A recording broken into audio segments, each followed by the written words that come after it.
वहीं रियांस जब स्वीट का दरवाज़ा खोलकर अंदर दाखिल हुआ तो कमरे का माहौल बाहर की लंदन वाली ठंड से भी ज़्यादा बर्फीला हो रहा था। तारा सोफे पर बैठी थी। उसने अपने हाथ सीने पर बांध रखे थे और उसका चेहरा गुस्से से लाल हो रहा था।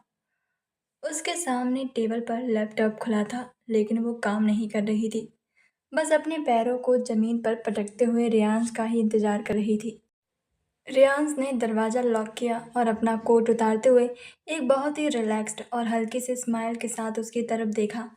और उसे पहले से ही अंदाजा था कि यहाँ क्या तूफान उसका इंतजार कर रहा है। क्या? तारा ने अपनी ब्रुकटी चलाते हुए एक बेहद तीखा और सरकास्टिक ताना मारा। मिल आए अपनी उस आहाना से, या बचपन की यादें ताज़ा करने में और टाइम चाहिए था? अगर मीटिंग ख़त्म नहीं हुई थी तो आप वहीं पर रुक जाते। मेरे पास वापस आने की भी कोई ज़रूरत नहीं थी। रियांस ने अपनी टाई ढीली की और बहुत ही आराम से चलते हुए तारा के बिल्कुल सामने वाले टेबल पर आकर टिक गया। उसने तारा की उस जलती बुनती शक्ल को देखा। उसकी डार्क आंखों में वो खुराफाती चमक आ गई थी। तुम्हारी इंफॉर्मेशन के लिए बता दूं मिस एटम, रियांस ने बहुत ही शांत आवाज में कहा। मीटिंग अहाना के साथ नहीं, उसके डैड के साथ थी। और मैं तुम्हें वहाँ इसलिए नहीं ले गया क्योंकि कुछ बातें बहुत सीक्रेट होती हैं और उसमें तुम्हारे उस लॉजिक से बाहर की चीज़ें हैं। ओह प्लीज़। तारा ने मुंह बनाते हुए दूसरी तरफ देखा। मुझे सब पता है। डैड तो बस एक बहाना थे। असली मीटिंग तो उसी डिजाइनर वाइट ड्रेस वाली चुड़ैल के साथ ही करनी होगी। मुझे साथ ले जाते तो कबाब में हड्डी जो बन जाती। तारा रियाज ने थोड़ा आगे झुकते हुए तारा का हाथ पकड़ने की कोशिश की। Don't touch me.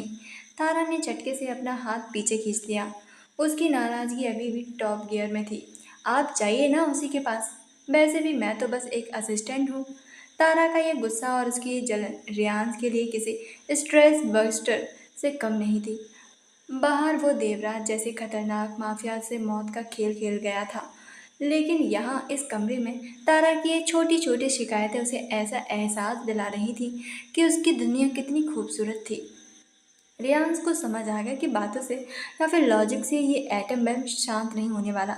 रियांस ने गहरी सांस ली, सीधा खड़ा हुआ और बिना कुछ कहे बेडरूम की तरफ चला गया। तारा को लगा कि रियांस उसे इग्नोर करके सोने जा रहा है। हाँ हाँ, यही कीजिए। जब जवाब देते नहीं बनता ना तो भाग जाइए, वो पीछे से बड़बड़ाई।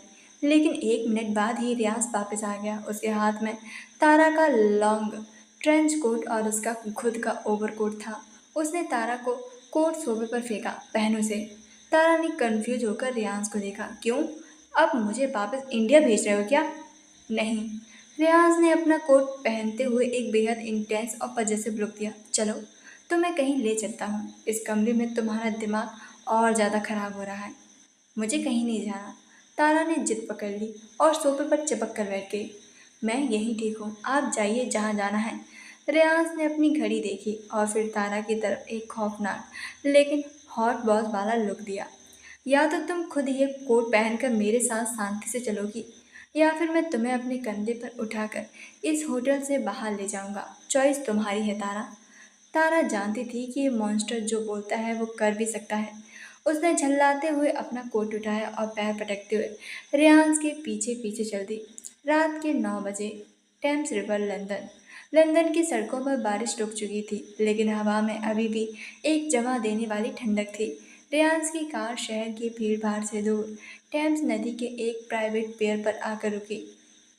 तारा अभी भी मुंह फुलाए हुए थी। उसने पूरे रास्ते रियांस से एक शब्द भी नहीं बोला था। रियांस कार से उतरा। उसने तारा के साइड का दरवाज़ा खोला।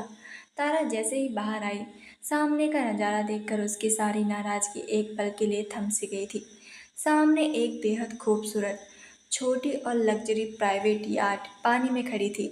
उसमें हल्की हल्की वार्म लाइट चल रही थी और पीछे बैकग्राउंड में शहर की रोशनियां पानी में चमक रही थी। वहाँ दूर दूर तक कोई क्रू मेंबर या गार्ड नहीं था। पूरी जगह को सिर्फ उन लोगों के लिए ही प्राइवेट बुक किया गया था। ये हम यहाँ क्या कर रहे हैं? तारा ने हैरानी से पूछा। लंदन आए हैं तो हमारी बीवी को डेट पर ले जाना तो बनता है ना, रियाज ने बहुत ही कैजुअल तरीके से कहा और तारा का हाथ पकड़कर उसे यार्ड के अंदर ले गया। डेट सब सुनकर तारा के पेट में अजीब सी गुदगुदी हुई, लेकिन उसने अपनी अकड़ बनाए रखने की कोशिश की। यार्ड के ओपन डेक पर एक छोटी सी टेबल सजी थी, जिस पर तारा की फेवरेट हॉट चॉकलेट और रियांस की ब्लैक कॉफ़ी रखी थी। बोट धीरे धीरे नदी की शांत लहरों में आगे बढ़ने लगी। ठंडी हवा के झोंके तारा के चेहरे से टकरा रहे थे। तारा ने हॉट चॉकलेट का मग दोनों हाथों से पकड़ा ताकि उसे थोड़ी सी गर्माहट मिले। वो अभी भी रियांस की तरफ नहीं देख रही थी, लेकिन उसकी आंखों की वो जलन अब शांत होने लगी थी। तभी तारा को अपने कंधे पर एक भारी और गर्म एहसास हुआ। रियांस ने अपना बड़ा सा हैवी ओवरकोट उतारा था और उसे तारा के कंधों पर लपेट दिया था।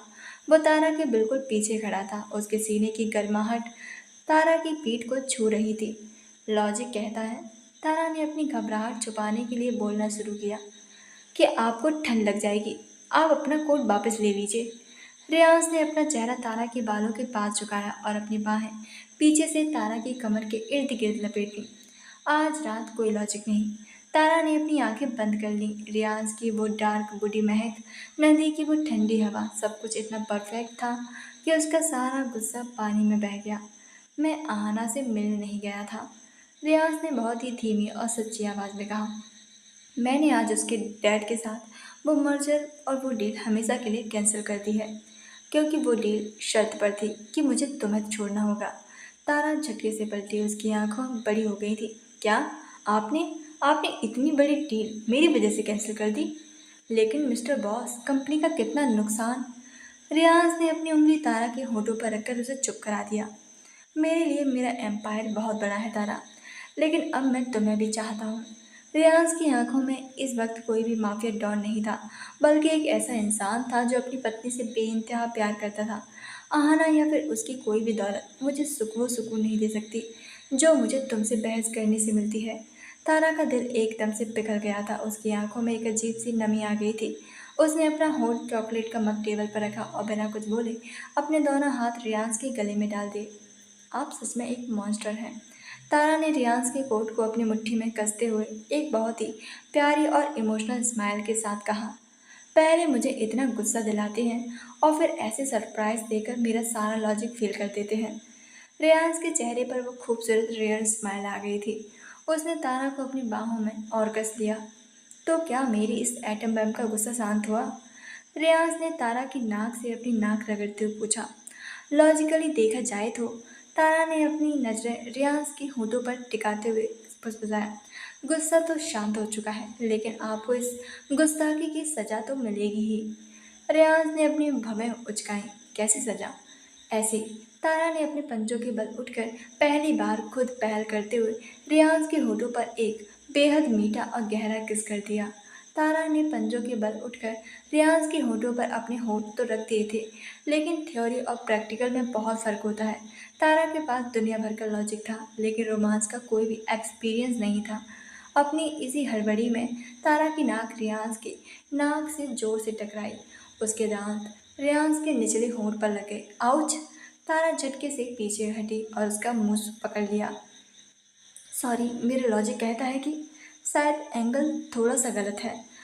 मतलब मेरी हाइट कम है ना, तो रियाज, जो एक पल पहले पूरी तरीके से शॉक था कि तारा ने खुद उसे किस किया है, तारा की इस बेवकूफ़ी भरी अपनी हंसी नहीं रोक पाया। सिंघानिया, रियाज सिंघानिया, वो खौफनाक माफिया डॉन, टेम्स नदी के बीचों बीच एक बोट पर खड़ा होकर इतनी गहरी और सुकून भरी हंसी हंस रहा था कि तारा उसे बस देखती ही रह गई। तुम्हारे इस लॉजिक का तो मैं क्या करूं तारा? रियाज ने हंसते हुए अपना एक हाथ तारा की कमर में रखा और उसे अपनी तरफ खींचा। कीजिए, मैंने पहली बार, मुझे पता है। रियाज की आवाज़ अचानक से बहुत सॉफ्ट और हल्की थी। उसने अपनी उंगलियों से तारा की ठुड्डी को बहुत ही प्यार से पकड़ा और उसका चेहरा थोड़ा सा तिरछा किया। किसिंग में मैथ और लॉजिक नहीं लगता मिस एटमम, बस मुझे फॉलो करो। इससे पहले कि तारा कुछ और बोल पाती, रियाज ने अपने होठों को तारा के होठों पर रख दिया। इस बार कोई भी जल्दबाजी नहीं थी और कोई भी हड़बड़ी भी नहीं थी। वो रियाज का अंदाज इतना जेंटल और परफेक्ट था कि तारा के शरीर की सारी अकड़ एक सेकंड में पिघल गई थी। उसने बहुत ही आराम से तारा के होठों को चूमना शुरू किया, उसे सिखाते हुए, उसे अपने प्यार का एहसास कराते हुए। तारा की आंखें अपने आप ही बंद हो गई थी। उसने रियाज के कोट को अपनी मुट्ठी में कस लिया था। रियांश ने उसे इतनी कोमलता से होल्ड किया था जैसे तारा कोई कांच की गुड़िया हो। कुछ ही पलों में वो फनी और ऑकवर्ड सा मोमेंट एक बेहद इंटेंस और पागलपन वाले रोमांस में बदल गया। चलो, रियांश ने तारा के होंठों से अलग होते हुए उसकी लाल होती हुई नाक पर हल्का सा किस किया। इससे पहले कि तुम यहाँ ठंड से जम जाओ, हमें वापस स्वीट चलना होगा। रात के 10:30 बजे the Grosvenor house, penthouse suite, hotel के स्वीट का दरवाजा जैसे ही लॉक हुआ, कमरे का माहौल बाहर की ठंड से बिल्कुल उलट भट्टी की तरह गर्म हो चुका था। तारा ने अपना ट्रेंच कोट उतार कर सोफे पर रखा ही था कि पीछे से रियांश ने उसे अपनी बाहों में भर लिया। रियांश ने अपना कोट रास्ते में ही कहीं फेंक दिया था। उसने तारा को पीछे से ही अपनी बाहों में जकड़ा और उसे घुमाकर सीधे स्वीट की उस बड़ी सी फ्लोर टू सीलिंग्स बार शीशे वाली खिड़की की तरफ ले गया। तारा की पीठ उस ठंडे शीशे से जा टकराई, लेकिन सामने रियांश का तपता हुआ चौड़ा सीना था। बाहर लंदन की जगमगाती रोशनियां और बारिश की बूंदें शीशे पर फिसल रही थी। अंदर रियांश का पूरा फोकस सिर्फ अपनी बीवी पर था। रियांश, तारा की सांसें फूलने लगी थी। बाहर से कोई देख लेगा। हम पर 40वें फ्लोर पर हैं। यहाँ बादलों के अलावा हमें कोई और नहीं देख सकता। रियाज ने अपने दोनों हाथ तारा के सिर के पास शीशे पर टिका दिए और उसे पूरी तरह से ब्लॉक कर दिया। रियाज का चेहरा तारा की गर्दन के पास झुका। उसकी वो हल्की हल्की गुदगुदी दाढ़ी जब तारा की नाजुक स्किन से टकराई तो तारा के मुंह से एक कांपती हुई आह निकल गई। उसने अपने दोनों हाथ रियाज के बालों में फंसा लिए। तुम मुझे पागल कर रही हो, रियाज ने उसकी गर्दन पर अपने होठों पर निशान छोड़ते हुए भारी आवाज में कहा था। पिछले 2 महीनों से मैंने खुद को कैसे कंट्रोल किया है, ये सिर्फ मैं ही जानता हूँ। तो किसने कहा था कंट्रोल करने को, खड़ूस मॉन्स्टर? तारा ने भी हिम्मत जुटाते हुए रियाज की शर्ट के बटन खोलते हुए जवाब दिया। तारा की इस बात ने रियाज के अंदर के उस वजह से पति को पूरी तरीके से आज़ाद कर दिया था। उसने एक झटके से तारा को अपनी बाहों में उठाया। तारा ने रिफ्लेक्स एक्शन में अपने दोनों पैर रियाज की कमर के चारों तरफ लपेट लिए और अपने हाथ उसके गले में डाल दिए। रियाज उसे गोद में उठाए हुए ही बेडरूम की तरफ बढ़ा। उसके होंठ एक पल के लिए भी अलग नहीं हुए थे। किंग साइज बेड पर तारा को लिटाते हुए रियाज उसके ऊपर आ गया था। कमरे में सिर्फ हल्की सी पीली डिम लाइट जल रही थी। रियाज ने अपनी शर्ट उतार कर साइड टेबल पर फेंकी। तारा की नजरें रियाज के उस मजबूत जिम टॉन्ट सीने और उसके शोल्डर पर बने उस डार्क टैटू पर गई। वो लिटरली किसी ग्रीक गॉड की तरह लग रहा था। तारा की धड़कनें अब सच में बुलेट ट्रेन की स्पीड से भाग रही थी। वो नर्वस होने लगी थी। रियाज, जो हर छोटी से छोटी चीज नोटिस करता था, वो तारा की ये घबराहट तुरंत समझ गया था। रियाज ने अपना सारा पागलपन एक पल के लिए रोक ले दिया। उसने बहुत ही आराम से अपना वजन अपने दोनों हाथों पर लिया ताकि तारा पर कोई भारीपन न पड़े। उसने तारा के चेहरे पर आ रहे बालों को बहुत ही प्यार से कान के पीछे किया। डर लग रहा है? रियाज ने उसकी आंखों में झांकते हुए बहुत ही सॉफ्ट और केयरिंग आवाज में पूछा। तारा ने अपनी नजरें चुराते हुए धीमे से हाँ में सिर हिलाया। मैंने मैंने ये सब सिर्फ नॉवेल्स में पढ़ा है। प्रैक्टिकली मुझे कुछ भी नहीं पता। रियाज के चेहरे पर अब वो खूबसूरत स्माइल फिर से आ गई। उसने झुककर तारा के माथे पर एक लंबा किस किया। यहाँ कोई भी प्रैक्टिकल या फिर एग्जाम्स नहीं चल रहा है और तुम्हें कुछ करने की ज़रूरत नहीं है, बस मुझ पर भरोसा रखो। मैं तुम्हें कभी भी हर्ट नहीं करूँगा। रियाज की इस बात ने तारा के अंदर का सारा डर खत्म कर दिया था। जब रियाज ने दोबारा उसे छुआ तो उसमें कोई जल्दबाजी नहीं थी। वो तारा को ऐसे ट्रीट कर रहा था जैसे वो कोई बहुत ही नाजुक और कीमती खजाना हो। रियाज के बड़े और गर्म हाथों ने जब तारा की स्किन को छुआ तो तारा का शरीर खुशी और एक अजीब सी सनसनी से कांप उठा था। रियाज ने उसकी हर नर्वसनेस को अपने प्यार से मिटा दिया। कमरे में बस उनकी भारी सांसें और एक दूसरे के लिए वो बेइंतहा प्यार गूंज रहा था। तारा ने अपना सारा लॉजिक, सारी थ्योरी और दुनिया की सारी फिक्र रियाज के उन बाहों में भुला दी थी। वो रात सिर्फ 2 लोगों के एक होने की रात नहीं थी, वो एक ऐसे मॉन्स्टर के पिघलने की रात थी जिसे आखिरकार अपनी वो मिस एटम बम मिल गई थी जिसने उसकी पूरी डार्क दुनिया को रोशन कर दिया था। लंदन की अगली सुबह सुबह शांत और खूबसूरत थी। बाहर हल्की हल्की धूप निकल आई थी जो पेंट हाउस स्वीट की बड़ी शीशे वाली खिड़कियों से छनकर सीधे किंग साइज बेड पर पड़ रही थी। कमरे में चारों तरफ रियांस और तारा के कपड़े बिखरे हुए पड़े थे जो पिछली रात के उस पागलपन और बेहिंता प्यार की गवाही दे रहे थे। बेड पर रियांस पहले से ही जाग चुका था। वो एक हाथ के सहारे सिर टिकाए हुए बहुत ही सुकून से अपने बगल में सो रही तारा को देख रहा था। उसका वो डार्क खड़ूस और खतरनाक माफिया वाला रूप जैसे कहीं बहुत पीछे छूट गया था। इस वक्त वो सिर्फ एक ऐसा इंसान था जिसे अपनी पूरी दुनिया अपने सामने शांति से खोती हुई मिल रही थी। तारा बुरी तरीके से थकी हुई थी। रात भर रियाज के उस इंटेंस प्यार ने उसका सारा लॉजिक और एनर्जी को पूरी तरीके से ख़त्म कर दिया था। धूप की वजह से तारा ने हल्की सी हलचल की। उसने बहुत ही मुश्किल से अपनी आंखें खोली। सामने रियांस को खुद को घूरते हुए पाया तो उसके होठों पर एक बहुत ही प्यारी लेकिन आलस से भरी स्माइल आ गई। तारा ने अपनी आंखें वापस से बंद की और थोड़ा सा खिसक कर रियांस के करीब गई और बिना कुछ सोचे अपने नर्म होठ रियांस के होठों पर टिका दिए। एक छोटा सा मीठा सा किस करके वो वापस से अपने तकिए पर गिरी और कंबल मुंह तक खींच कर सो गई थी। मुझे और सोने दो मॉन्स्टर, तारा ने नींद में ही बड़बड़ाते हुए कहा और कुछ ही सेकंड में वो फिर से गहरी नींद में चली गई थी। रियाज उसकी इस क्यूट सी हरकत पर हैरान रह गया और फिर उसके गले में एक बहुत ही धीमी सी गहरी हंसी निकल गई। वो खड़ूस बॉस अपनी बीवी की इस छोटी सी हरकत पर पूरी तरीके से पिघल चुका था। उसने तारा को डिस्टर्ब नहीं किया और बस उसे सोते हुए देखता रहा। करीब 2 घंटे बाद जब तारा की नींद पूरी हुई तो उसने एक लंबी अंगड़ाई ली। उसकी आंखें पूरी तरीके से खुली थीं तो उसने देखा कि रियांश बेड के किनारे बैठा अपने फ़ोन पर कुछ चेक कर रहा है। उसने ब्लैक टी शर्ट और ग्रे स्वेट पैंट्स पहने हुए थे और उसके बाल थोड़े से बिखरे हुए थे जो उसे और भी ज़्यादा हॉट बना रहे थे। गुड मॉर्निंग, तारा की आवाज़ अभी भी नींद की वजह से थोड़ी सी भारी थी। रियांश ने फ़ोन साइड में रखा और पलटा। उसकी आंखों में वही पजेसिव और गहरी चमक थी। गुड मॉर्निंग मिसेस तारा, रियांश सिंघानिया, नींद पूरी हुई आपकी? तारा ने भी हाँ में सिर हिलाया। वो इतनी रिलैक्स्ड थी कि उसका सारा पुराना ऑकवर्डनेस कहीं गायब हो चुका था।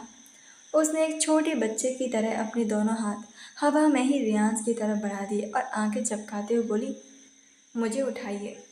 रियांश के चेहरे पर एक स्माइल आ गई। वो आगे बढ़ा और तारा को अपनी बाहों में उठाने के लिए जैसे ही झुका, तारा के शरीर से वो हैवी कंबल थोड़ा सा नीचे खिसक गया और तारा के गोरे कंधों, उसके कॉलर बोन और गर्दन के आसपास कल रात के बहुत ही गहरे लाल और पर्पल निशान साफ चमक रहे थे। रियाज ने जब अपनी ही दी हुई उन निशानियों को तारा की नाजुक स्क्रीन पर देखा तो उसका हाथ हवा में ही रुक गया। उसे अचानक से एहसास हुआ कि वो कल रात कितना ज़्यादा बेकाबू और आक्रामक हो गया था। उस खूंखार माफिया डॉन का चेहरा जिससे पूरा अंडरवर्ल्ड कांपता था अचानक से शर्म से लाल होने लगा। उसने जल्दी से अपनी नजरें चुराईं और खांसते हुए दूसरी तरफ देखने लगा। तारा का तेज दिमाग तुरंत समझ गया कि मिस्टर सिंघानिया का सिस्टम कहाँ हैक हुआ है। उसने नीचे देखा और फिर उसके होंठों पर एक बहुत ही खुराफाती और शरारती सी स्माइल आ गई। तारा ने जानबूझकर कंबल को थोड़ा और नीचे करते हुए रियाज के और करीब खिसक गई। क्या हुआ मिस्टर मॉन्स्टर?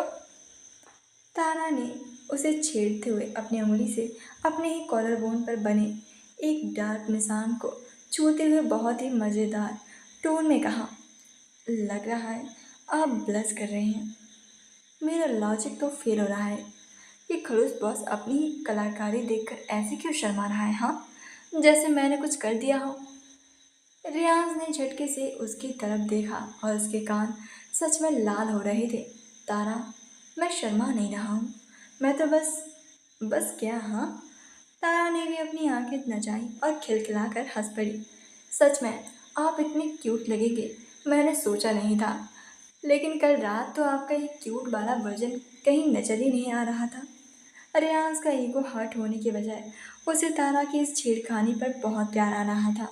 उसने बिना एक सेकंड गवाए कंबल को खींचा और तारा को पूरी तरीके से एक शॉल की तरह उसे लपेट लिया और झटके से उसे अपनी तरफ गोद में खींचते हुए गोद में उठा लिया। चुपचाप चलो, रियाज ने उसे अपनी बाहों में दबाते हुए कहा। हालांकि उसकी आवाज़ में अभी भी वो घबराहट साफ पता चल रही थी। अपना ज़्यादा दिमाग मत चलाया, आई बात समझ। रियाज उसे गोद में उठाकर सीधे बाथरूम तक ले गया और उसे फ्रेश होने के लिए छोड़ दिया। थोड़ी देर बाद तारा बाथरोब पहने हुए लाउंज एरिया में आई। सोफे के सामने वाले टेबल पर रूम सर्विस ने एक बहुत ही शानदार ब्रेकफास्ट लगा दिया था। पैनकेक्स, क्रोइसेंट, फ्रेश जूस और रियाज की फेवरेट ब्लैक कॉफ़ी। तारा सोफे पर आकर बैठ गई। रियाज सामने वाली चेयर पर बैठा था। तारा ने अपनी प्लेट की तरफ देखा और फिर अपने दोनों हाथ पीछे सोफे पर टिका दिए। मुझे बहुत आलस आ रहा है, तारा ने बहुत ही नखरे वाले अंदाज में कहा। चलो, मुझे अपने हाथों से खाना खिलाओ। रियाज ने अपनी कॉफ़ी का मग रोक लिया और एक भवें उचकाते हुए तारा को देखा। खाना? खाना खिलाऊं? मिस तारा, आप मेरी असिस्टेंट हैं या फिर कोई महारानी? कुछ ज़्यादा ही डिमांड नहीं कर रही हो आप? तारा बिल्कुल भी नहीं घबराई थी। वो अपनी जगह से उठी और सीधे जाकर रियाज की गोद में बैठ गई। रियाज ने रिफ्लेक्स एक्शन में अपना एक हाथ उसके कमर पर रख लिया था ताकि वो नीचे न गिरे। तारा ने रियाज के गले में अपने दोनों हाथ डाल दिए और उसके कान के बहुत करीब जाकर बेहद धीमी और शरारती आवाज़ में फुसफुसाई। देखिए मिस्टर सिंघानिया, अगर आपको कल रात वाला वो बोनस आज फिर से चाहिए ना, तो मेरे ये नखरे तो उठाने ही पड़ेंगे आपको। रियाज की सांसें एक पल के लिए गले में ही अटक गई थी। तारा के मुंह से इतनी बोल्ड बात सुनकर वो खड़ूस बॉस पूरी तरीके से फ्रीज हो गया था। उसका चेहरा एक बार फिर से लाल पड़ने लगा और वो कॉफ़ी का मग टेबल पर रखते हुए हड़बड़ा सा गया था। तारा उसे इस तरह से बेबस देखकर जोर जोर से हंसने लगी थी। उसने रियाज का गाल बहुत ही प्यार से खींचा। हाय, तुम्हें ये यूँ छेड़ना कितना अच्छा लगता है रियांश। कसम से पूरी दुनिया तुमसे डरती है, लेकिन तुम्हें ब्रश करते हुए देखना मेरा सबसे फेवरेट काम बन गया है। रियाज ने एक फ्रस्ट्रेटेड लेकिन प्यार भरी सांस ली। तुम सच में एक एटम बम हो तारा। मुझे तुम्हें डील करना सीखना पड़ेगा। हाँ हाँ, बाद में सीख लेना, अभी मुझे भूख लगी है, तारा ने मुंह बनाते हुए कहा। रियाज ने हार मान ली और अपने प्लेट से एक पैनकेक का टुकड़ा काटा और बहुत ही प्यार से तारा के मुंह के पास ले गया। तारा ने नखरे करते हुए मुंह घुमा लिया। इसमें चॉकलेट सिरप कम है, तारा ने कहा। रियाज ने चुपचाप उस पर और सिरप डाला और फिर से उसे खिलाया। तारा उसकी गोद में ऐसे बैठी थी जैसे वो जगह सिर्फ उसी के लिए बनी हो। वो खाती जा रही थी और बीच बीच में रियाज के बालों से भी खेल रही थी। रियाज बहुत ही शांति से बिना किसी गुस्से के उसके सारे नखरे उठा रहा था। जब तारा ने होठों पर थोड़ा सा सिरप लग गया था तो रियाज ने बहुत ही कोमलता से अपने अंगूठे से उसे साफ किया और वो अंगूठा खुद चाट लिया था। इस छोटी सी हरकत से तारा के दिल की धड़कन फिर से बढ़ा दी थी। वह दोनों एक दूसरे की आंखों में खोए हुए थे कि तभी स्वीट की डोरबेल बजी। रियाज का वो रिलैक्स्ड चेहरा एक सेकंड में वापस उसी ठंडे और खूंखार माफिया वाले रूप में आ गया था। उसने तारा को आराम से साइड टेबल पर बिठाया और दरवाज़ा खोलने गया। दरवाजे पर होटल का एक स्टाफ मेंबर खड़ा था। उसने एक बेहद खूबसूरत और ब्लैक गोल्ड रंग का एक लिफाफा रियाज को दिया और चला गया। रियाज लिफाफा लेकर वापस लाउंज में आया। तारा ने वो लिफाफा देखा। क्या है इसमें? उसने रियाज के हाथों में वो लिफाफा लिया और उसे खोलने लगी। जैसे ही तारा ने वो कार्ड पढ़ा, उसके चेहरे की वो सारी स्माइल, सारा रोमांस अचानक से ही गायब हो गया था। कार्ड पर बड़े बड़े अक्षरों में लिखा था, ग्रैंड कसिनो नाइट, देवराज और आहाना की तरफ से। तारा ने झटके से कार्ड टेबल पर फेंका और गुस्से से रियाज की तरफ देखा। उसका वो खुराफाती मूड अब भयंकर नाराजगी में बदल चुका था। ये क्या है रियांस? तारा अपनी जगह से खड़ी हुई। आपने कल रात नदी किनारे मुझसे क्या कहा था, हाँ? कि आपने वो मर्जर कैंसिल कर दिया है। और आपने ये भी कहा था कि मीटिंग के बाद हमारा सिर्फ अपना टाइम होगा, कोई आना या फिर कोई बिजनेस हमारे बीच नहीं आएगा। रियांस शांत खड़ा था, उसे पता था कि तारा इस इन्विटेशन को देखकर रिएक्ट करेगी। तारा, मेरी बात सुनो। नहीं, आपको मेरी बात सुननी पड़ेगी। तारा ने अपना लॉजिक लगाना शुरू किया। कल रात तक डील कैंसिल हो चुकी थी ना, और आज सुबह ये पार्टी का कार्ड आ गया। इसका मतलब आपने मुझे शांत करने के लिए कल रात झूठ बोला था। आप अभी भी उस अहाना की डैड के साथ बिजनेस कर रहे हैं। तारा का गुस्सा एकदम से जायज था। उसे अंडरवर्ल्ड की वो डार्क बातें, वो मौत के खेल और देवराज का वो खौफनाक प्लान कुछ नहीं पता था। वो बस एक पत्नी के तौर पर हर्ट थी, जिसे लगा था कि उसका पति अब सिर्फ उसे टाइम देगा। रियांस आगे बढ़ा और उसने तारा के दोनों कंधों को बहुत ही मजबूती से पकड़ लिया। तारा, मेरी आंखों में देखो। रियांस की आवाज़ में कोई गुस्सा नहीं था, बस एक ऐसा यकीन था जो तारा को शांत कर सके। मैंने तुमसे कल कोई झूठ नहीं बोला था। मर्जर कैंसिल हो चुका है। देवराज और मैं अब कोई भी बिजनेस पार्टनर नहीं है।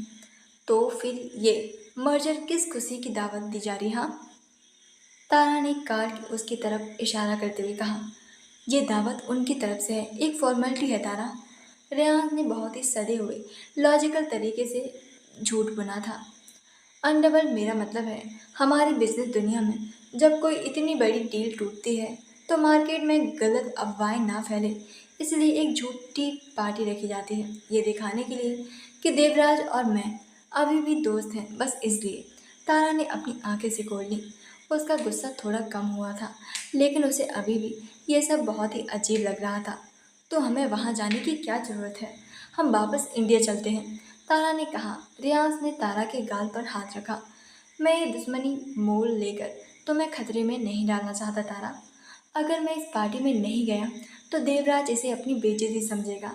हम बस 1 घंटे के लिए वहाँ जाएंगे, एक दो ड्रिंक्स और कुछ फोटोज, और फिर हम वापस आ जाएंगे, मैं प्रॉमिस करता हूँ। तारा ने रियांस की तरफ देखा। वो जानती थी कि रियांस अपने काम को लेकर कितना सीरियस रहता है। सिर्फ 1 घंटा, ठीक है? तारा ने क्रॉस चेक किया। हाँ हाँ, सिर्फ 1 घंटा। रियांस ने उसे अपनी गले लगाते हुए कहा। उसके बाद पूरा लंदन तुम्हारा और मैं भी तुम्हारा। तारा ने फाइनली हार मान ली और रियांस के सीने से लग गई। ठीक है, लेकिन मैं उस अहाना की शक्ल भी नहीं देखूंगी। तुम्हें देखने की जरूरत भी नहीं पड़ेगी। रियांस ने तारा के बालों में हाथ फेरते हुए कहा। तारा रियांस के गले लगी हुई शांत थी, लेकिन रियांस की आंखों में इस वक्त कोई शांति नहीं थी। रियांस की नज़रें उस ब्लैक कार्ड पर टिकी हुई थी। रियांस का माफिया दिमाग तेजी से कैलकुलेट कर रहा था। देवराज एक बहुत ही पुराना और शातिर खिलाड़ी था। डील टूटने के बाद मार्केट में उसकी इज्जत पर जो आंच आई थी, ये कसीनो पार्टी उसे कवर करने का एक पीआर स्टंट थी। अंडरवर्ल्ड का एक सीधा सा उसूल होता है, कोई भी डॉन अपने ही कसीनो या फिर क्लब में कभी खून खराबा नहीं करता, क्योंकि उससे उसका अपना बिजनेस और रुतबा बर्बाद होता है। रियांस को पूरा यकीन था कि देवराज ऐसा कोई बेवकूफ़ी वाला कदम नहीं उठाएगा। ये पार्टी सिर्फ देवराज के ईगो का दिखावा थी, और रियांस वहां जाकर उसे ये तसल्ली देना चाहता था कि दुश्मनी की कोई भी ज़रूरत नहीं है। वह बस इसलिए तो तारा के साथ जाने के लिए तैयार हुआ था, वरना वो तारा को लेकर तुरंत प्राइवेट जेट से इंडिया निकल गया होता। ठीक है, रेयांस ने तारा के माथे पर किस करते हुए कहा। हम चलेंगे, लेकिन मेरी एक शर्त है। तारा ने मुंह बनाते उसे देखा। अब क्या? तुम मेरे आस पास ही रहोगी। उस आहाना या फिर उसके डैड की किसी भी बात पर अपनी इस लॉजिकल डिक्शनरी से जवाब देने की कोई ज़रूरत नहीं है। हम वहाँ किसी से बहस करने नहीं जा रहे हैं। आई बात समझ? तारा ने अपनी आंखें घुमाई। देखूंगी, अगर उसने कुछ फालतू बोला तो मैं भी चुप नहीं रहूंगी। मेरा लॉजिक ईगो से बड़ा है, आई बात समझ? रियाज बस मुस्कुरा गया। रात के 8:30 बजे the grand casino, London. Devraj का ये कसिनो लंदन के सबसे पॉश और हाई सोसाइटी वाले इलाकों में से एक था। बाहर महंगी गाड़ियों की लाइन लगी थी। रियाज की ब्लैक मर्सिडीज जब एंट्री गेट पर रुकी तो सब कैमरे और लोगों की नज़रें वहीं टिक गई थी। रियाज कार से बाहर निकला। उसने एक बेहद शार्प मिडनाइट ब्लू सूट पहना था। लेकिन असली कयामत तो तब ढही जब उसने कार की दूसरी तरफ जाकर तारा का हाथ थामकर उसे बाहर निकाला था। तारा ने एक डार्क वाइन कलर का स्लिट गाउन पहना था जो उसकी फिगर को बहुत ही एलिगेंट तरीके से उभार रहा था। उसके बाल एक साइड से खुले हुए थे और होंठ पर डार्क लिपस्टिक थी। वो किसी माफिया क्वीन से कम नहीं लग रही थी। तारा थोड़ी नर्वस थी क्योंकि कसीनो के बाहर खड़ी कार्स और अंदर का वो डार्क स्मोकी माहौल बहुत ही इंटीमेटेड था। रिलैक्स। रियाज ने बहुत ही पजेसिव तरीके से अपना हाथ तारा की कमर पर रखा और उसे अपने बिल्कुल करीब खींच लिया। तुम रियाज सिंघानिया की पत्नी हो। तुम्हें किसी से नर्वस होने की जरूरत नहीं है। तारा ने एक गहरी सांस ली और अपना कॉन्फिडेंस वापस लाते हुए रियाज के साथ कसीनो के अंदर कदम रखा। अंदर का नज़ारा किसी बॉलीवुड फिल्म के सेट जैसा था। बड़े बड़े झूमर, रोले और पोकर टेबल्स और शहर के सबसे अमीर लोग। जैसे ही रियांश और तारा अंदर आई, आहाना और देवराज उनके स्वागत के लिए आगे बढ़े। आहाना ने एक बहुत ही चमकीली सिल्वर ड्रेस पहनी थी, लेकिन तारा के उस ग्रेसफुल और हॉट लुक के सामने उसका वो डिजाइनर लुक थोड़ा सा फीका लग रहा था। आहाना की आंखों में जलन साफ दिख रही थी। Riyansh, so glad you come. Devraj ने अपनी वही झूठी भी मीठी मुस्कान को लाते हुए कहा। उसने तारा की तरफ भी बहुत इज्जत से देखा। और मिसेस सिंघानिया, आप बहुत खूबसूरत लग रही हैं। मुझे खुशी है कि हमारे बीच कोई कड़वाहट नहीं है। तारा ने बस एक फॉर्मल सी स्माइल दी। उसे इस आदमी की वाइब बिल्कुल भी अच्छी नहीं लग रही थी। तुम्हें क्या लगा था डैड, रियाज पार्टी मिस करेगा? आना ने अपने हाथ से सैंपल का ग्लास घुमाते हुए तारा की तरफ एक तीखा लुक दिया। वैसे तारा, ये कसीनो तुम्हारे उन बोरिंग ऑफिस के स्प्रेडशीट से तो बहुत अलग है। यहाँ किस्मत और दिमाग चलता है। तुम्हें तो शायद रूले खेलना भी नहीं आता होगा। रियाज का जबड़ा कस गया। वो कुछ बोलने ही वाला था कि तारा ने बहुत ही आराम से अपना हाथ रियाज के सीने पर रख दिया, उसे शांत रहने का इशारा करते हुए। तारा ने एक कदम आगे बढ़ाया और आहाना की आंखों में देखते हुए बहुत ही मीठी आवाज में कहा, लॉजिक कहता है आहाना कि स्प्रेडशीट और कसिनो से एक चीज़ कॉमन होती है, नंबर्स। और नंबर्स कभी भी झूठ नहीं बोलते, चाहे वो किसी कंपनी के गिरते हुए शेयर्स हों या फिर कसिनो के रोले टेबल की प्रोबेबिलिटी। तारा का ये जवाब सुनकर रेहान के होंठों पर वो डार्क और प्राउड स्माइल आ चुकी थी। उसकी बीवी को खुद को डिफरेंट करना बहुत अच्छे से आता था। आहाना का ईगो पूरी तरीके से हर्ट हुआ था।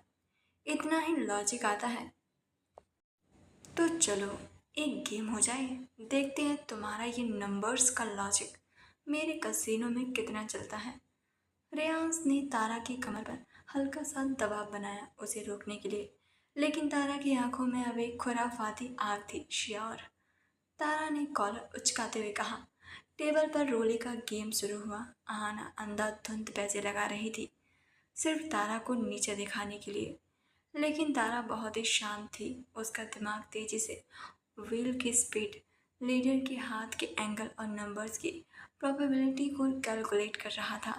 अगले 15 मिनट में तारा ने आहाना को उसी के कसीनो में बुरी तरह से हरा दिया था। आहाना के चेहरे का रंग उड़ चुका था और कसीनो के बाकी लोग इस नए आइटम बम को हैरानी से देख रहे थे। चेकमेट। तारा ने अपनी जीती हुई चिप्स टेबल पर छोड़ते हुए आहाना से कहा, ये पैसे तुम रख सकती हो। मेरा लॉजिक कहता है कि हारे हुए इंसान को सांत्वना की ज़रूरत होती है। रियाज अब अपनी हंसी नहीं रोक पाया। वो आगे बढ़ा और उसने तारा का हाथ पकड़ा और बहुत ही शान से बोला, आई थिंक हमारा 1 घंटा पूरा हो चुका है। अब हम चलते हैं। देवराज के चेहरे पर वो झूठी स्माइल अभी भी चिपकी हुई थी, लेकिन अंदर ही अंदर वो उबल रहा था। अरे इतनी भी क्या जल्दी है रियांश? देवराज ने उसे रोकते हुए कहा, एक लास्ट टोस्ट तो बनता ही है। मेरे साथ चलो, बस 1 मिनट। रियांश ने तारा की तरफ देखा, तुम यहाँ रुको, मैं बस 2 मिनट में आया।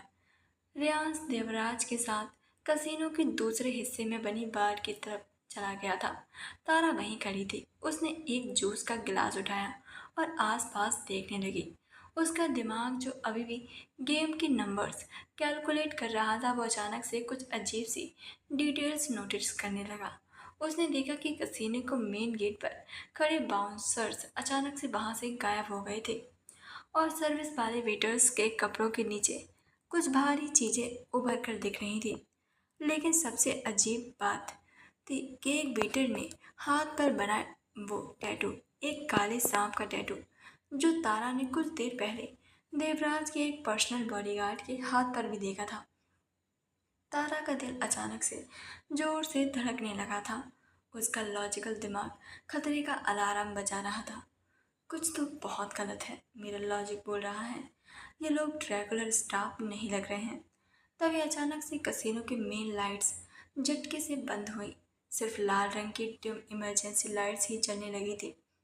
इससे पहले कि कोई कुछ समझ पाता, ऑटोमेटिक गन से अंधाधुंध गोलियां चलने की खौफनाक आवाज ने पूरे कसीने को नहला दिया था।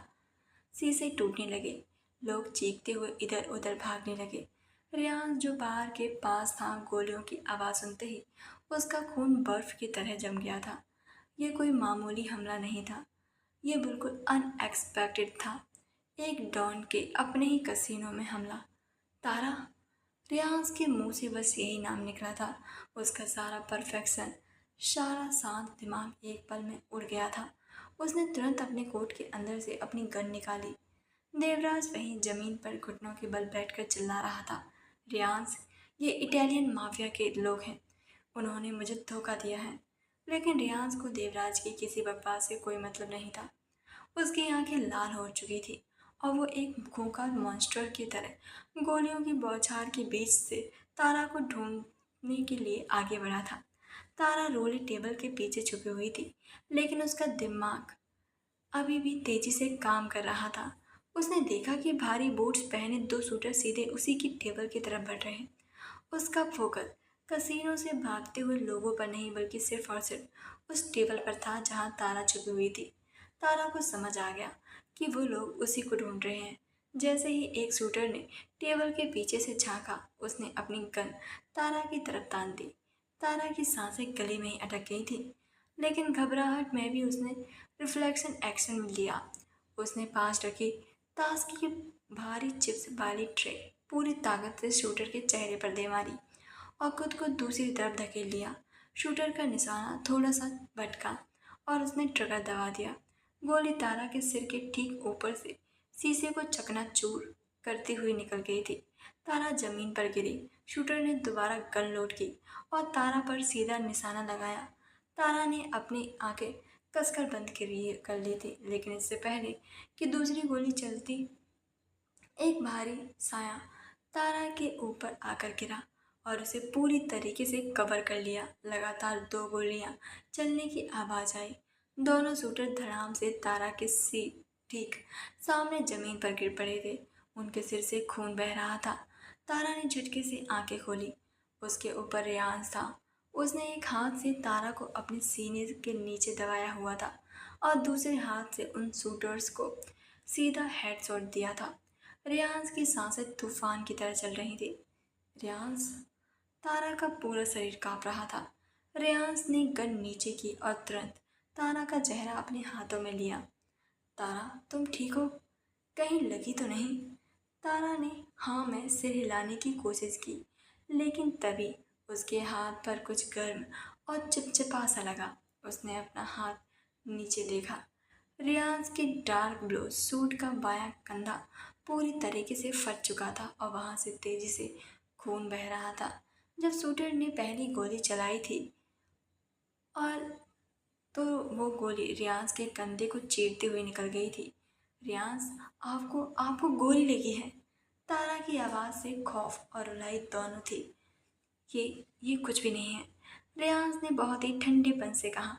उसका चेहरा धुएं, दर्द और खौफनाक गुस्से से किसी असली मॉन्स्टर जैसा लग रहा था।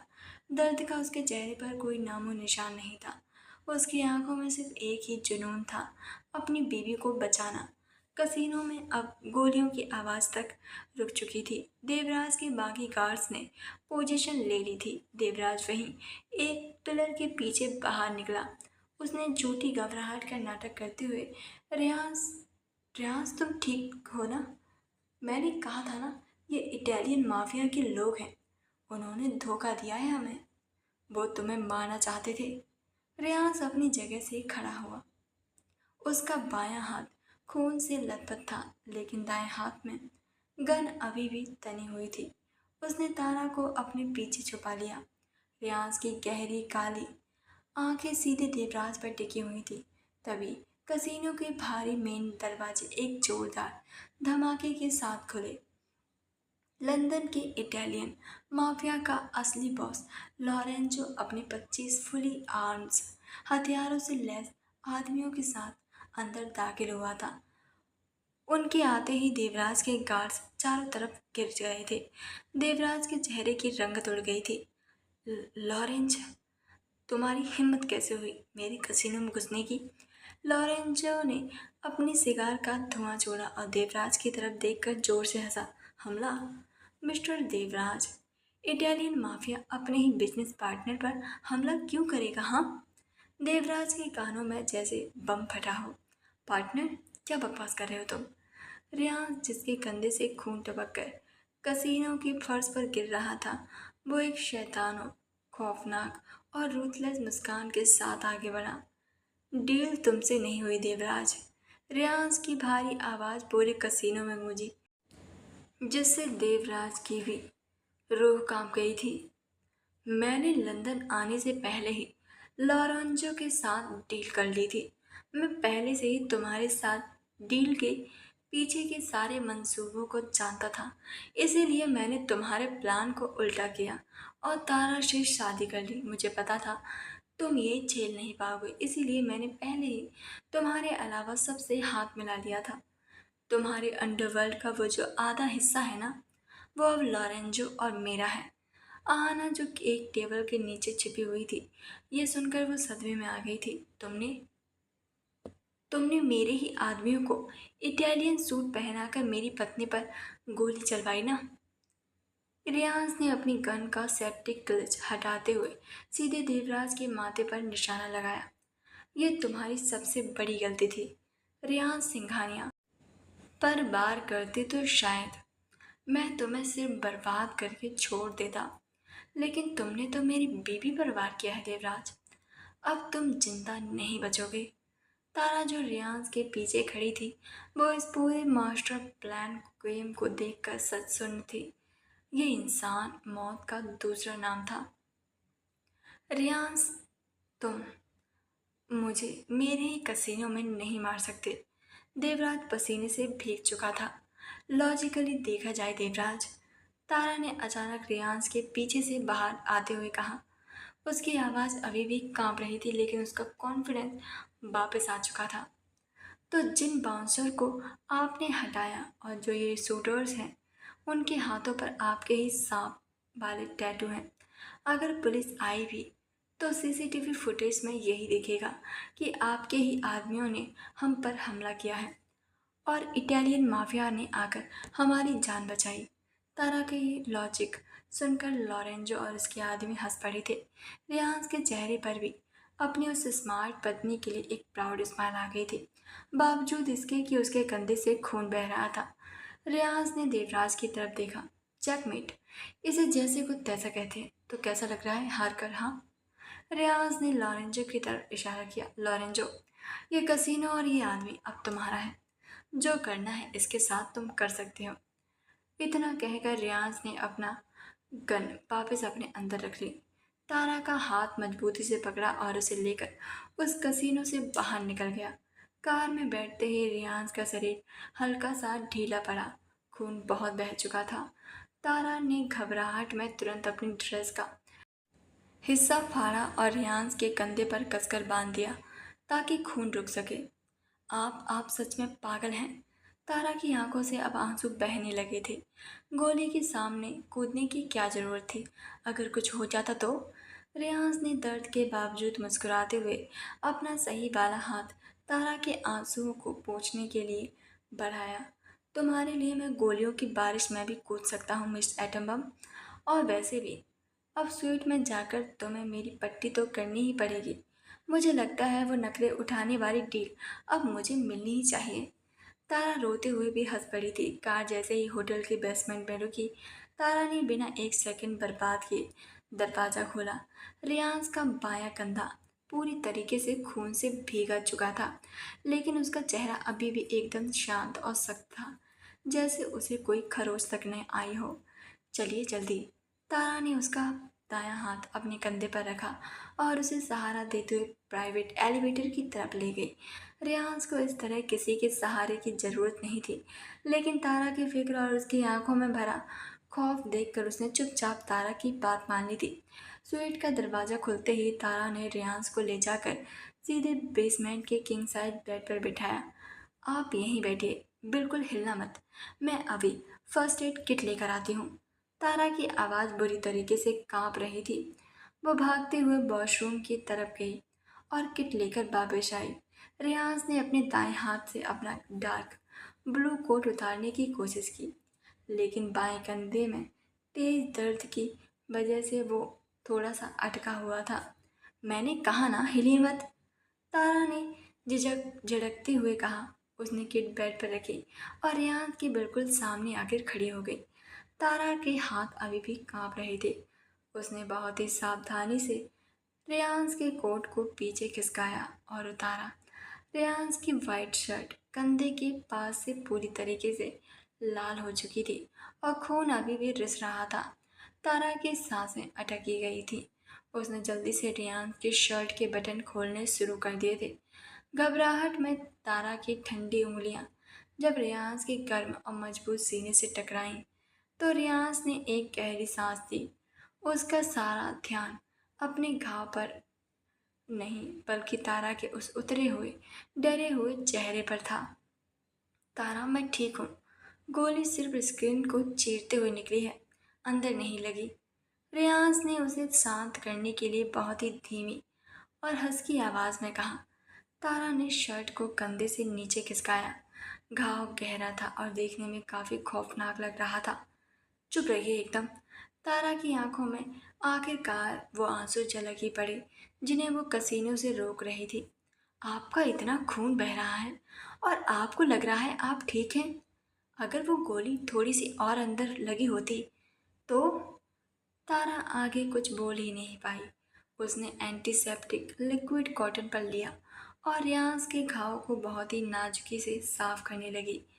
लिक्विड की जलन से रेयांस की मसल्स थोड़ी सी तनी हुई थी, लेकिन उसने उफ तक नहीं की थी।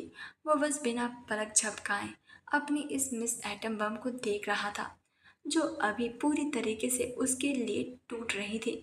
घाव साफ करते हुए तारा के आंसू लगातार गिर रहे थे। एक दो गर्म आंसू रियाज के सीने पर भी गिरे थे। रियाज ने अब और कंट्रोल नहीं हुआ। उसने अपने सही वाले दाएं हाथ से तारा की कमर पकड़ी और उसे एक झटके से खींचकर अपने दोनों पैरों के बीच खड़ा कर लिया। रो क्यों रही हो?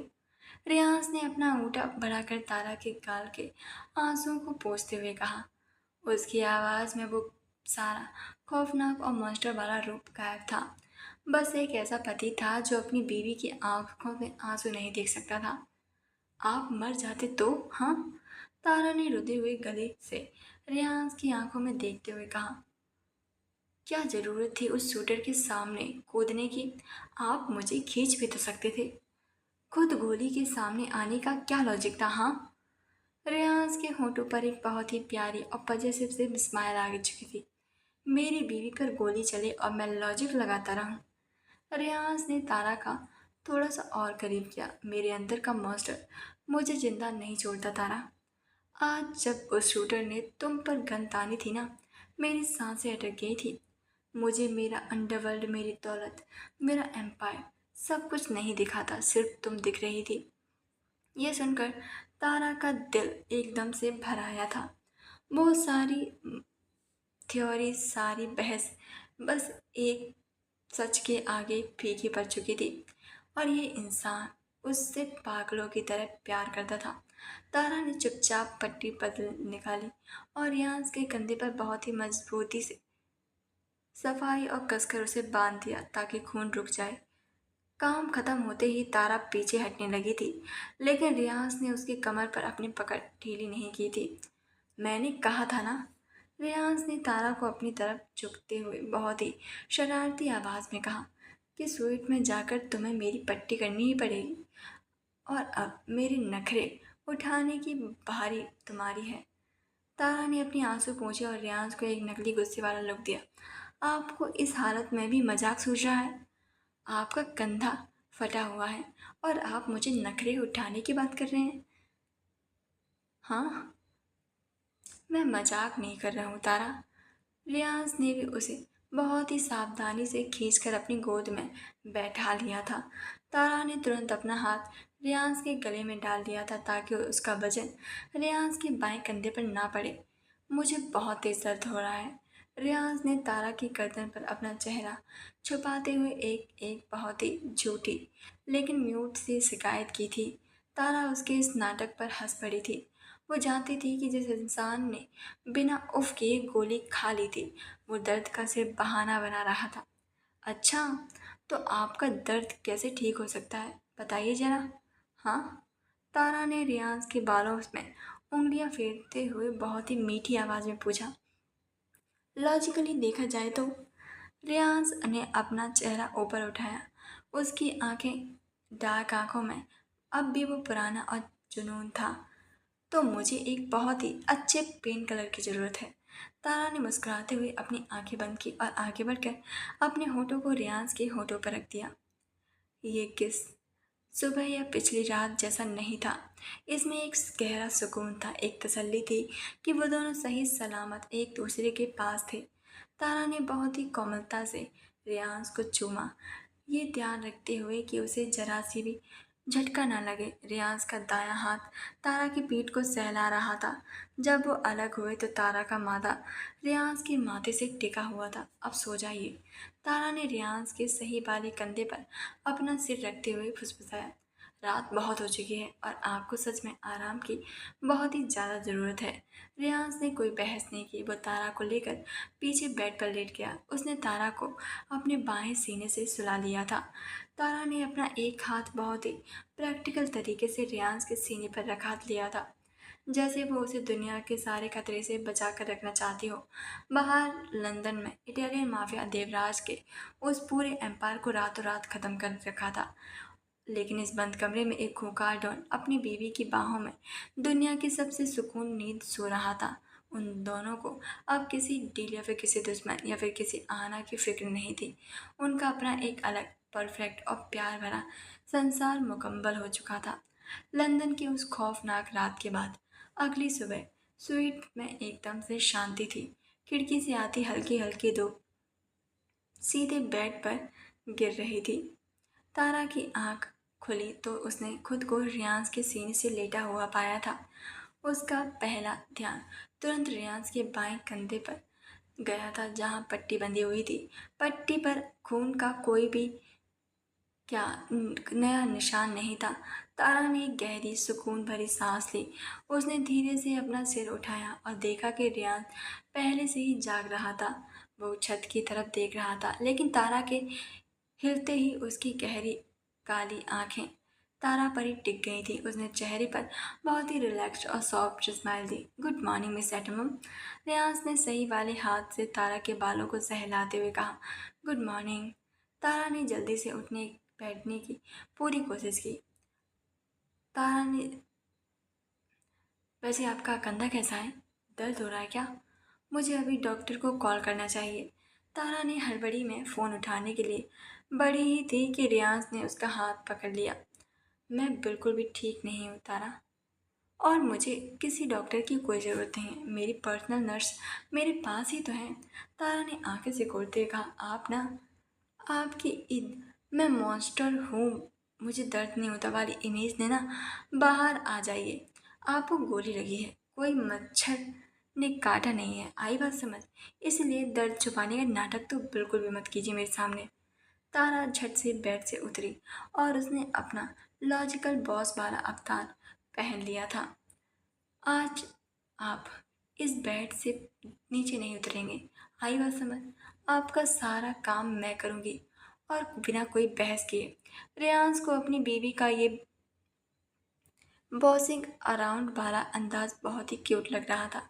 वो खड़ूस सीईओ जिसकी एक आवाज़ से पूरा ऑफिस कांपता था, आज चुपचाप बेड पर लेटा अपनी बीवी के ऑर्डर सुन रहा था। थोड़ी देर बाद तारा रूम सर्विस से एक भारी भरकम ब्रेकफास्ट ट्रॉली लेकर आई। उसने रियांस के पीछे तकिया लगाया और उसे बहुत ही सावधानी से टिकाकर बिठाया। रियांस ने अपने बाएं हाथ से जूस का गिलास उठाने की कोशिश की, लेकिन तारा ने तुरंत अपने हाथ से एक हल्की सी झपत लगा दी थी। आउच, क्या कर रही हो? रियांस ने हैरानी से देखा। लेफ्ट हैंड का इस्तेमाल बिल्कुल मना है, आई बात समझ? तारा ने अपनी कमर पर हाथ रखते हुए एक सख्त टीचर की तरह कहा, लॉजिक कहता है कि अगर घायल हाथ को हिलाया जाए तो टाँके टूट जाते हैं। इसीलिए आप चुपचाप से बैठिए, मैं खिचड़ी बनाऊंगी। ठीक है, बल्कि मैं ही खिलाऊंगी। रियाज के होंठों पर वो खुराफाती डार्क स्माइल आ गई थी। वो मतलब, तो मतलब आज मेरे सारे नखरे मेरी बीवी उठाएगी? हाँ, उठाऊंगी। तारा ने भी पैनकेक का एक टुकड़ा काटा और रियांस के मुंह के पास ले गई। लेकिन सिर्फ आज, कल से वापस आप मेरे नखरे उठाएंगे। रियांस ने हंसते हुए पैनकेक खाया। तारा बहुत ही प्यार और फिक्र के साथ उसे खाना खिला रही थी। कभी जूस पिलाती तो कभी नैपकिन से उसका मुंह साफ करती। रियाज बस शांति से उसे देख रहा था। कल रात कसीनो में मौत के इतने करीब होने के बाद तारा का ये चुलबुला अंदाज रियाज के लिए किसी थेरेपी से कम नहीं था। ब्रेकफास्ट खत्म होते ही रियाज के फ़ोन पर एक मैसेज बीप हुआ। रियाज ने अपना फ़ोन निकाला और वो मैसेज चेक किया। मैसेज लॉरेंस का था। रियाज देवराज का चैप्टर हमेशा के लिए क्लोज हो चुका है। कसीनो और उसका पूरा एम्पायर अब हमारे कंट्रोल में है। लंदन सेफ है बॉस। रियाज ने फ़ोन बंद करके साइड टेबल पर रख दिया। उसका चेहरा फिर से शांत हो चुका था। उसने तारा की तरफ देखा जो प्लेट्स समेट रही थी। पैक योर बैग्स तारा, रियाज ने कहा, हम वापस इंडिया जा रहे हैं। तारा ने प्लेट छोड़कर हैरानी से उसे देखा। इंडिया? लेकिन आपकी डील? आना और उसके डैड अब इस बिजनेस में नहीं है और मेरा लंदन का काम लॉरेंस संभाल लेगा। रियांस ने बहुत ही रिलैक्स्ड टोन में कहा, जैसे वो किसी आम ऑफिस मीटिंग की बात कर रहा हो। वैसे भी मुझे लगता है कि इस खड़ूस बॉस को और उसके असिस्टेंट को ऑफिस से ज़्यादा छुट्टियां नहीं लेनी चाहिए, वरना माथुर साहब को तो हार्ट अटैक आने से मौत हो जाएगी। माथुर का नाम सुनकर तारा खिलखिलाकर हंस पड़ी थी। सच में, माथुर सर तो पक्का सोच रहे होंगे कि मैंने आपको लंदन में अपने लॉजिक से पागल कर दिया होगा। उन्होंने बिल्कुल सही सोचा है। रियांस ने उठने की कोशिश की। तारा तुरंत उसकी तरफ मदद के लिए आगे आई और उसे सहारा देकर खड़ा किया। दोपहर के 2 बजे London airport. Private jet, Singhania group का प्राइवेट जेट उड़ान भरने के लिए तैयार था। तारा ने रियांस को बहुत ही सावधानी से उसकी सीट पर बिठाया और खुद उसके बगल में बैठ गई थी। जैसे ही जेट टेक ऑफ किया, अस्पताल में बादलों के बीच पहुंचा। रियांस ने अपना दायां हाथ बढ़ाया और तारा का हाथ मजबूती से पकड़ लिया था। तारा ने मुड़कर उसकी तरफ देखा। रियांस की आंखों में अब कोई भी माफिया वाला खौफ नहीं था, बल्कि एक ऐसी गहराई थी जिसमें तारा पूरी तरीके से डूब जाना चाहती थी। लंदन हम एक बॉस और असिस्टेंट बनकर आए थे। रियांस ने तारा की उंगलियों को चूमते हुए बहुत ही हंस के और प्यारी सी आवाज में कहा, लेकिन वापस मिस्टर एंड मिसेस सिंघानिया बनकर जा रहे हैं। तारा का चेहरा हल्का सा लाल हो रहा था। उसने अपना सिर बहुत ही आराम से रियांस के सही वाले कंधे पर टिका दिया। लॉजिक कहता है, तारा ने मुस्कुराते हुए अपनी आंखें बंद कर ली, कि इंडिया पहुंचते ही हमें ऑफिस भी में भी वही पुराना खड़ूस बॉस और चुलबुली असिस्टेंट वाला नाटक करना पड़ेगा, वरना रजत की तरह ऑफिस में बाकी लोगों का भी सिस्टम बुरी तरीके से क्रैश हो जाएगा। रियांस की गले से एक गहरी हंसी निकली। उसने अपना हाथ तारा की कमर के इर्द गिर्द लिपेट लिया और उसे अपने करीब कर लिया। ऑफिस में तुम जो चाहे लॉजिक लगाओ लेना मिस एटम्बम, रियाज ने तारा के बालों पर किस करते हुए कहा। लेकिन पेंट हाउस का दरवाज़ा बंद होते ही वहाँ सिर्फ मेरा लॉजिक चलेगा। तारा ने मुस्कुराते हुए रियाज के कोट को अपनी मुट्ठी में कस लिया था।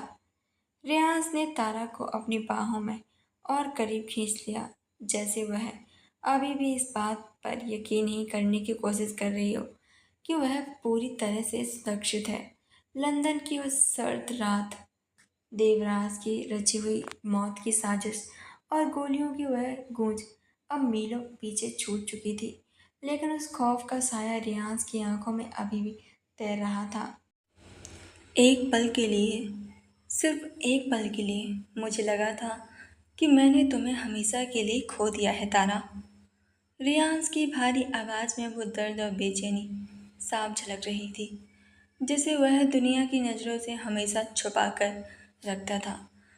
उसने अपने होंठ गहराई से तारा के माथे पर टिका दिए, जैसे वह उसकी सांसों की गर्माहट से अपनी आत्मा को तसल्ली दे रहा हो। तारा ने अपनी आंखें मूंद ली और रियांस के कोट को अपनी मुट्ठी में कसते हुए उसके सीने पर अपना सिर रख दिया। रियांस के सीने में धड़कते दिल की आवाज़ उसे ये एहसास दिला रही थी कि वे दोनों ही उस खौफनाक मंजर से लौट आए हैं। मैं कहीं नहीं जाने वाली थी रियांश। मेरी सांसें आपसे जुड़ी हैं। जब तक आप मेरे साथ हैं, कोई भी मौत मुझे आपसे दूर नहीं कर सकती। तारा के शब्दों में एक गहरा सुकून और अटूट विश्वास था। उसकी आंखों से एक आंसू छलक कर रियाज के कोट में जब्त हो गया। आसमान की ऊंचाई को चीरता हुआ उनका प्राइवेट जेट भारत लौट रहा था। उन दोनों के बीच अब कोई डर, कोई खौफ नहीं था, बस एक गहरी शांति थी। खामोशी में भी वह दोनों एक दूसरे के दर्द को महसूस कर रहे थे। कुछ ही घंटों के सफर के बाद उनका विमान भारत देश की धरती पर उतरा। भारत की जानी पहचानी हवा ने उनके चेहरे पर हुए और जख्मी दिलों को एक सुकून सा एहसास दिया। हवाई अड्डे से बाहर निकलते ही रियांस के बॉडीगार्ड ने उन्हें घेर लिया और वे सीधे अपनी गाड़ी में बैठ गए।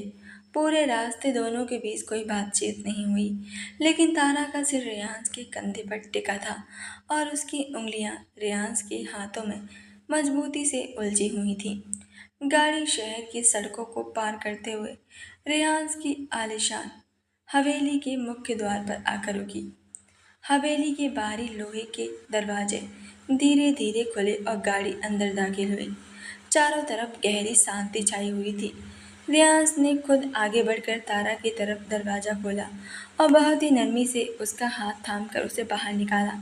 जैसे ही उन दोनों के एक साथ हवेली के मुख्य दरवाजे से अंदर कदम रखा, सामने का नज़ारा देखकर उनके कदम वहीं ठिठक गए। विशाल और भव्य बैठक के बिल्कुल बीचों बीच रियांस की माँ खड़ी थी। उनकी आंखों में गहरी बेचैनी और एक लंबा इंतजार साफ झलक रहा था। उनके चेहरे की लकीरें बता रही थी कि उन्होंने पिछले कुछ दिन कितनी खौफनाक दहशत में गुजारे हैं। जैसे ही उनकी नज़रें सही सलामत खड़े रियांस और तारा पर पड़ी, उनकी रूह रुकी हुई सांसों जैसे अचानक से लौट आई थी। आपको ये कहानी कैसी लग रही है, प्लीज़ कमेंट में ज़रूर बताएं। Thank you so much everyone.